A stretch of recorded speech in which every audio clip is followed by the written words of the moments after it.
Olá a todos, meu nome é Leandro Passos, eu sou um dos professores da disciplina de oclusão, juntamente com o professor Fábio Robles, que é o coordenador, e o professor Luiz Mendes.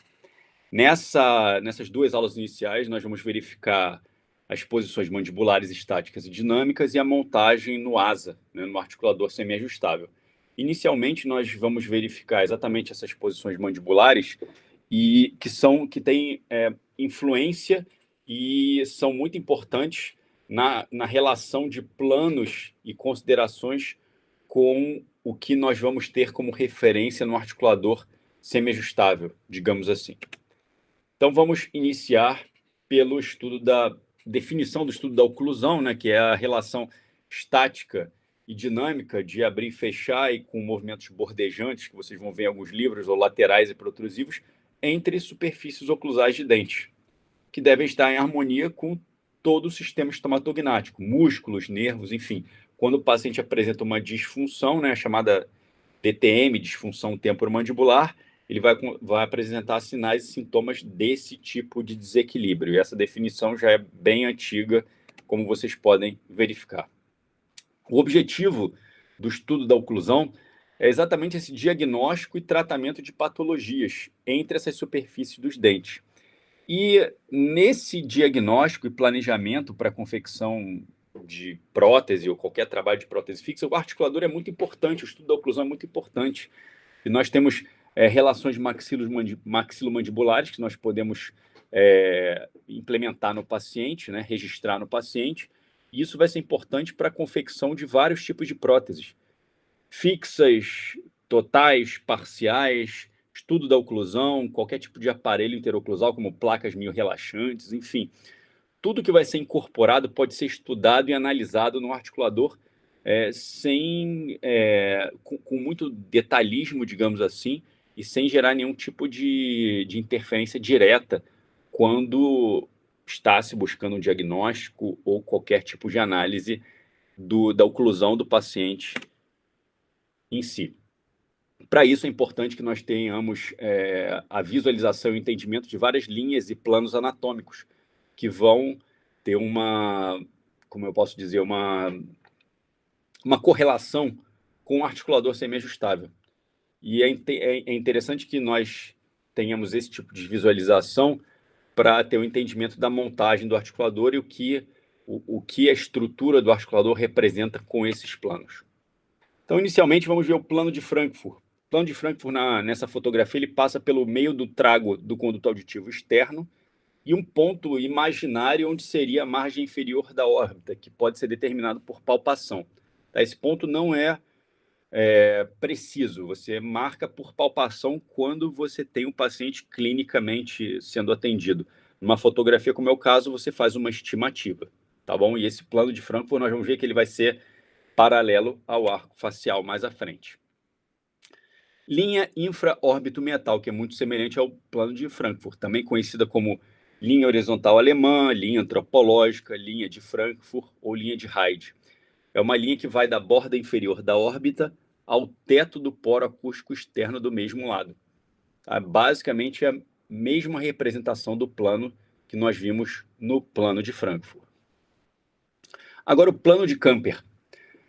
O plano de Camper, vocês vão ver em alguns livros também como linha de Camper, é uma linha imaginária, que ela vai da borda inferior da asa do nariz a algum ponto definido do tragus, na orelha, geralmente a ponta dele, olha.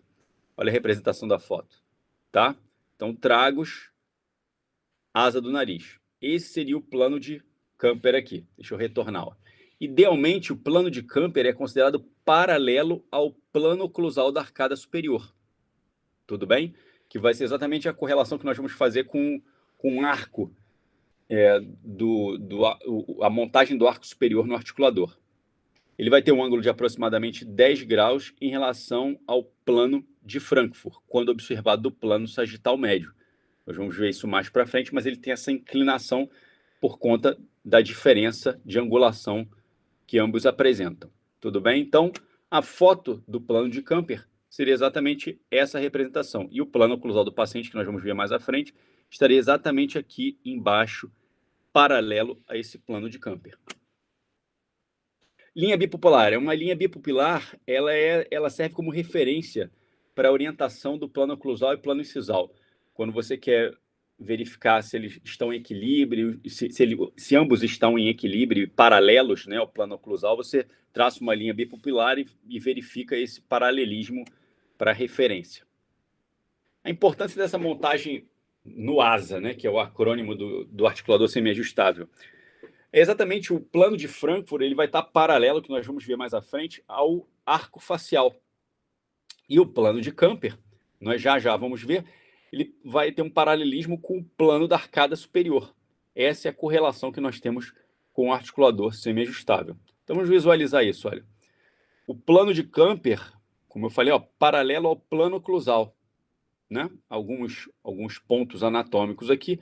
E o plano de Frankfurt vai ser paralelo ao arco facial, que nós vamos ver um pouquinho mais à frente. Essa seria a representação no arco. Paciente, mesma coisa. Pontos anatômicos nessa porção, e nós temos exatamente esse paralelismo entre o plano de Camper e o plano oclusal aqui. Idealmente, né? Claro que se o paciente tiver algum tipo de discrepância, o plano oclusal pode não estar paralelo por outras causas. E o plano de Frankfurt seria paralelo ao arco facial. Aqui no articulador, olha, o ramo superior, onde nós vemos exatamente esse paralelismo do plano do arco superior com o plano de Camper, e aqui onde seria o plano de Frankfurt, determinado pelo arco facial, estaria paralelo ao mesmo. Então, na foto, uma sobreposição seria essa representação que nós estaríamos buscando, essa correlação para o entendimento de vocês. Tudo bem? Posições mandibulares estáticas agora. Vamos começar a ter um entendimento de que posições são essas. Primeiro, a relação cêntrica.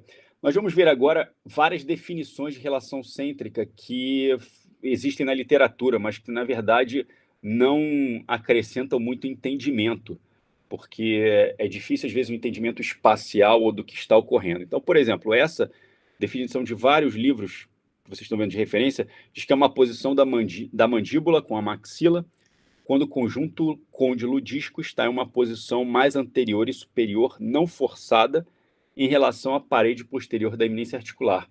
É de difícil entendimento e visualização desse tipo de posição, né, do que está acontecendo. Vamos ver outra definição. É a posição fisiológica do côndilo na qual ele se encontra centrado na fossa em seu posicionamento mais superior e corretamente relacionado com o menisco contra a vertente posterior da eminência articular. Também, mais uma vez, é de difícil entendimento e visualização, e não é para ninguém decorar esse tipo de definição, né, ou tentar visualizar. É complexo, essa visualização é complexa. Então, Cardoso e colaboradores caracterizou como essas definições que não contribuem muito para a clínica diária, porque não tem nenhum método que confirme essa posição, né, da relação cêntrica em relação a essa definição anatômica tão minuciosa. O que nós temos em revisões sistemáticas e já de bastante tempo é que existem vários conceitos a respeito da relação cêntrica e ainda existe muita controvérsia. O que nós podemos caracterizar na relação cêntrica é que ela se constitui uma posição crânio-mandibular, ou seja, uma relação da cavidade glenoide, que vocês estudarem anatomia, com o côndilo mandibular. É isso que acontece. E é uma posição fisiológica. Tá? Essas são considerações que nós podemos ter em relação à relação cêntrica. Ela é reproduzível, né? E, inclusive é o objetivo da oclusão, reproduzir e transmitir essa posição para o articulador. Ela é praticamente imutável e ela não depende de contatos dentários. Você vai fazer uma manipulação do paciente e antes dele ter o primeiro contato, você consegue achar a relação cêntrica dele. Por isso que ela é reproduzível, né? E se o paciente tiver qualquer problema dentário, digamos assim, que gera essa interferência, né, um contato prematuro ou qualquer coisa, você vai chegar na relação cêntrica antes dele ter esse contato dentário, porque aí você parou de ter relação cêntrica. Por isso é uma posição de extrema importância para avaliação, diagnóstico e tratamento de problemas oclusais, porque o paciente que vocês vão montar no articulador, ele não vai estar ocluindo. Você vai achar a relação cêntrica dele e vai reproduzir essa relação cêntrica no articulador semiajustável. Esse é o nosso objetivo. A máxima intercuspidação habitual, que é a MH, o que é? A posição intermaxilar onde ocorre o maior número de contatos entre os dentes superiores e inferiores, ou seja, quando você oclui, e ela não depende da posição condilar, tá? Como relação cêntrica. Então, assim, o paciente ocluiu, podem, por exemplo, ocluir agora, vocês vão experimentar, vocês estão em máxima intercuspidação habitual. Essa máxima intercuspidação habitual é uma posição onde começa e termina o mecanismo da mastigação. E ao contrário da relação cêntrica, ela pode variar e pode sofrer modificações por qualquer incorporação de qualquer restauração. Digamos, em dentística você fez uma restauração que ficou alta, você acabou de mudar a máxima intercuspidação habitual do paciente, né? Ou uma prótese, qualquer coisa que vá modificar essa relação dentária, você está modificando a máxima intercuspidação habitual. E a posição dos dentes permanecem por maior tempo durante a deglutição. É a posição normalmente encontrada na maior parte da população, na maioria dos casos, não coincidindo com a posição condilar de relação cêntrica. Nós vamos ver em sequência que existe uma possibilidade de coincidência da máxima intercuspidação, ou seja, quando o paciente toca os dentes, dele estar em relação cêntrica, mas isso é raro.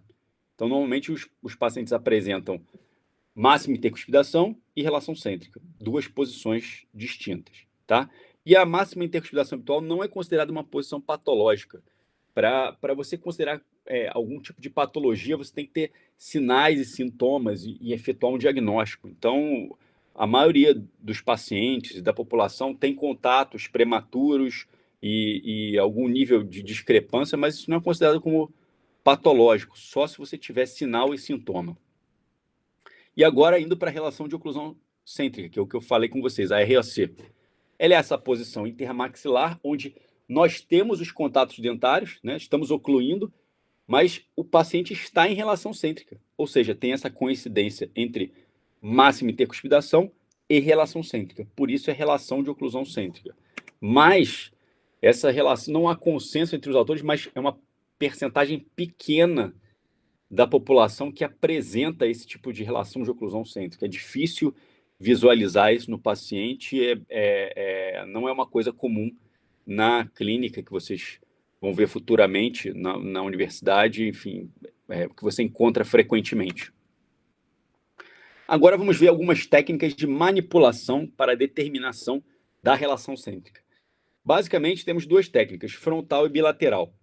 A técnica frontal é pouco utilizada porque ela demanda um pouco mais de destreza do operador.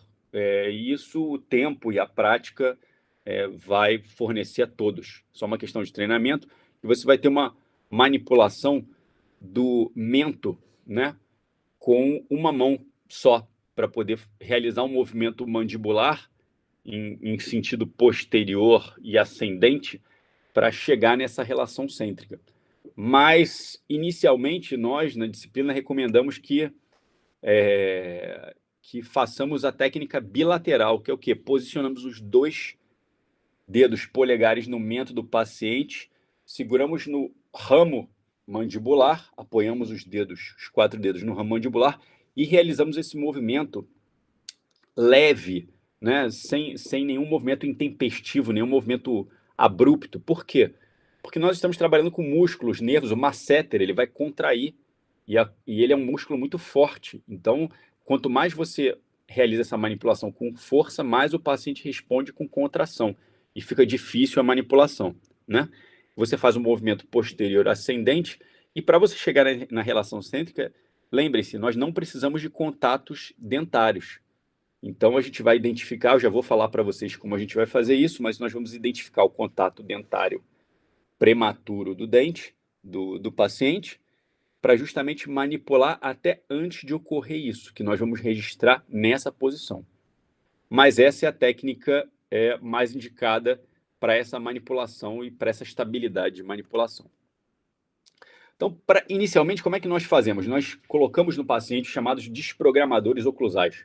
Vocês vão ver várias referências bibliográficas como jig, tiras de long, placa de proteção anterior, rolete de algodão. ou seja, qualquer dispositivo que evite o toque dos dentes. Esse é o objetivo primário, tá, do desprogramador oclusal, que você não tenha toque dentário. E quanto mais esse desprogramador for delgado, né, for fino, melhor, porque o côndilo do paciente está em rotação. Então, para isso que nós fazemos, vocês estão vendo aqui o jig, que é um personalizado, né? Para isso, a gente vai ver como é que a gente faz.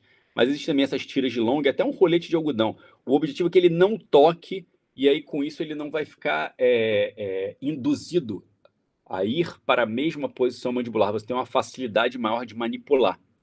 E é importante também que você visualize aonde é o contato prematuro.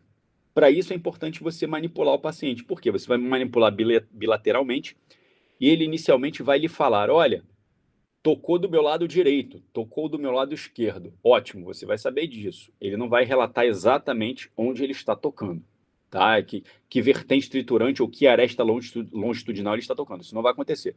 Aí, mediante esse relato do lado, você vai pegar a sua pinça Miller, né, com o seu carbono, colocar ela posicionada e, enquanto você manipula, vai registrar até ele falar para você: olha, aconteceu o primeiro toque quando você estiver manipulando.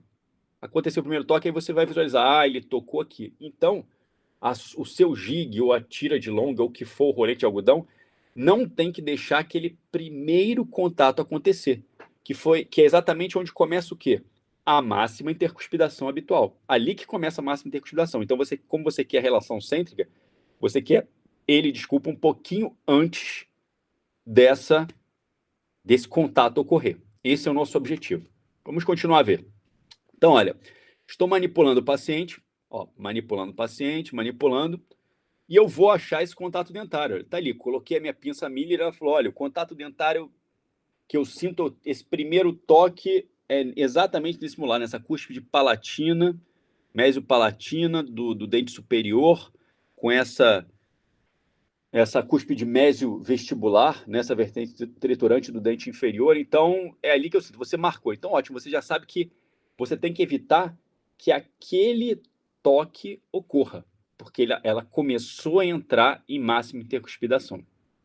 Sabendo disso, você começa a manipular o paciente, aí você pode usar aquelas tiras de longa, ou a placa, ou o jig. O jig você vai manipular uma resina acrílica de precisão, né, que ela tem mais carga, geralmente uma resina Duralay ou similar vermelha. Vai proteger os dentes superiores com vaselina, o lábio também. Em alguns livros vocês vão encontrar que existe a possibilidade de colocar uma folha de um laminado, tá, né, nessa porção. E aí, nessa porção de laminado ali que vocês tenham, essa adaptação, você vai fazer o jig por cima. Tudo isso para propiciar o não aquecimento da estrutura, porque chega uma hora que a resina acrílica libera calor e contrai, e você tem que se precaver para não ter nenhum tipo de efeito deletério ao paciente. Isso não é interessante, né? E a resina também tem que englobar os dentes, ela não pode ficar muito curta. Se ficar só na incisal, ela vai cair. E aí não adianta, você não é efetivo, você tem que colocar ela um pouco mais alongada, né? Não precisa chegar em nível gengival, mas ela tem que ter uma retenção mínima. E aí, sabendo daquele ponto de contato, você começa a manipular o paciente e os incisivos inferiores desse paciente vão marcar a parte palatina desse jig, vai ter uma indentação, uma marca desses dentes ali, né? Até um ponto X, que foi onde você determinou, né, por estimativa visual, você vai afastar ali a bochecha, o bucinador do paciente, vai afastar e vai visualizar ali, então ali eu tenho uma estimativa. Você tenta deixar o mais próximo possível, 2 milímetros, não deixe ele extremamente alto, né, nessa porção. Nós vamos ver o porquê. Mas, enfim, você tenta ter essa estimativa, não precisa ter essa precisão de dimensão, mas você viu que o paciente não está ocluindo. E aí você vai manipular, fez a marcação e o jig realizou o jig e ele acabou de fazer a contração dele de polimerização, a reação exotérmica já aconteceu e ele está pronto, tudo certo, para ir à frente, tá bom? Durante esse período também de contração, você pode rapidamente tirar e colocá-lo ou jogar com o spray da seringa tríplice água e ar para resfriar o paciente, que é muito importante para não ter nenhum incômodo maior para o seu paciente. Manipulando, olha só, é isso que eu acabei de falar, olha, ele não está tocando, está muito próximo. Ó. Nós estamos vendo aqui, está muito próximo, mas não toca. Ótimo. É exatamente isso que eu queria. O paciente relata isso para você. Olha, eu não sinto que nenhum dente está tocando. Perfeito. Sem problema nenhum. Do outro lado, idem. Ah, eu fiz um jig e ele tocou, eu preciso jogar fora? Não. Você pode manter o jig em posição, realizar a manipulação de um pouco mais de resina acrílica e colocar na superfície onde os dentes inferiores iam tocar para acrescer, né, deixar uma parte um pouco maior de resina para evitar que eles toquem o dente naquela porção. Esse é o objetivo. Você não precisa refazer o jig toda vez. Isso fica a critério do operador. Ah, eu me sinto à vontade refazendo tudo. Tudo bem, não tem problema. Ah, não, eu prefiro não refazer tudo. Tudo bem, você pode corrigi-lo dessa forma também. E lá está o jig, olha. Nessa porção superior, a marcação dos dentes que vocês estão vendo aqui superiores, né? Nessa porção. E aqui, olha, os dentes inferiores, a marcação deles aqui, olha. Tá aqui, ó, os dentes inferiores, tá? Nessa hora, o que vocês vão fazer? Vocês vão pegar uma folha de carbono, quando ele já estiver rígido, né, polimerizado, vocês vão fazer uma marcação. Quando vocês fizerem com a marcação da folha de carbono, ela vai marcar em várias áreas aqui. Não tem problema. Você vai escolher uma área central, um ponto central que você vai preservar, né, nessa porção. E se ela estiver tocando mais aqui nessa porção vestibular, às vezes que toca, ou lingual, você vai pegar a sua fresa de tungstênio, né, e vai colocar no micromotor, naquela ponta reta, e vai remover essa porção toda, aqui desse lado e aqui nessa porção aqui, deixando só onde a borda incisal se toca. Tá? Esse é o objetivo. Aí vai ter uma superfície mais extensa de toque.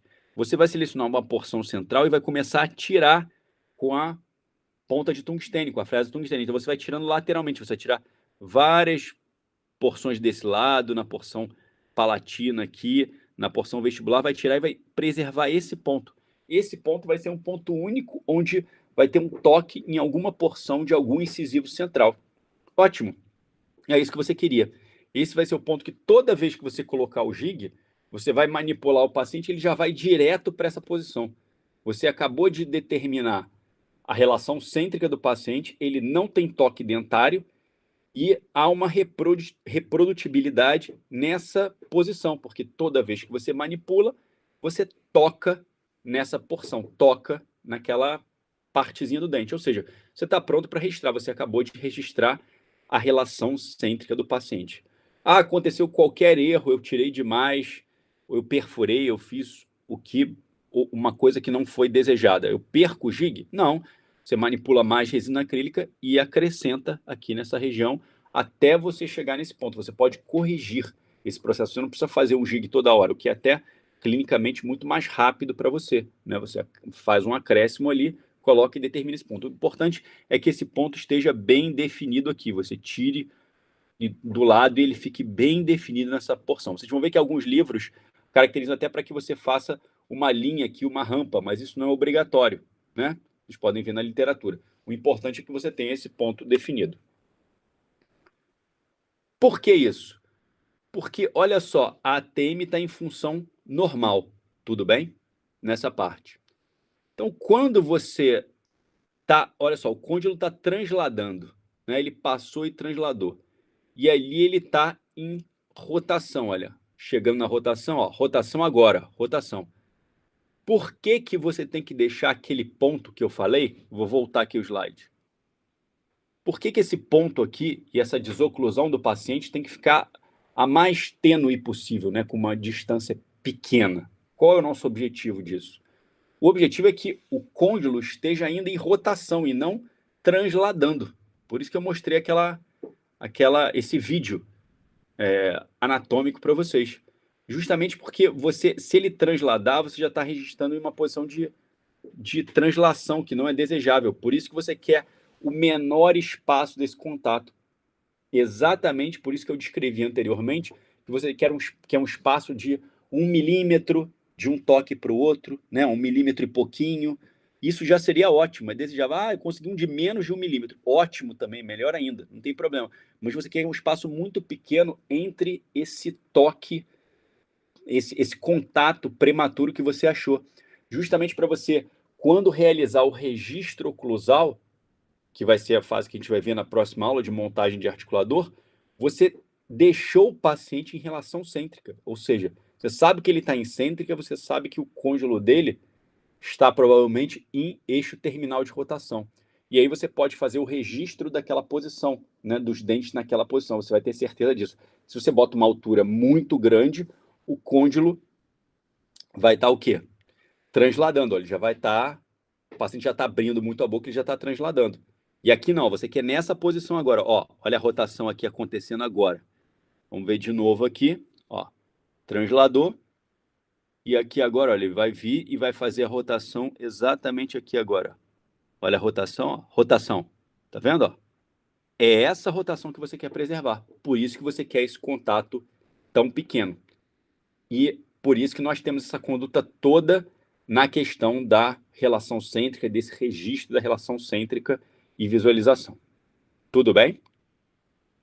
A bibliografia, o professor Fábio já colocou na disciplina, e agora que nós vimos toda essa parte de planos, linhas, como obter a relação cêntrica, a diferença de máxima intercuspidação, relação de oclusão cêntrica, na próxima aula nós vamos ver o porquê e a relação disso na montagem do articulador semiajustável propriamente dita.